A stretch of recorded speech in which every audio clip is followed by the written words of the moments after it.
as you see, guys, it actually cuts pretty good with that big 24-inch bar on there. Like I said, this type of lumber, with the way it's set up, is not the typical wood I'll be cutting with this. This is mainly for the bigger stuff, and it actually hasn't been used very much because it's not really a big saw that I use most of the time.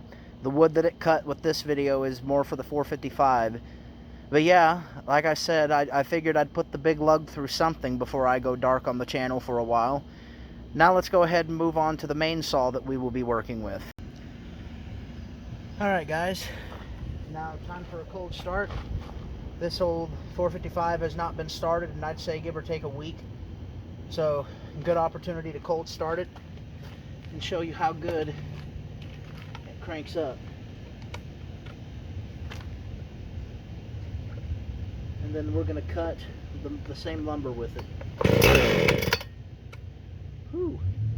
I promise, guys, this thing has not been running a week.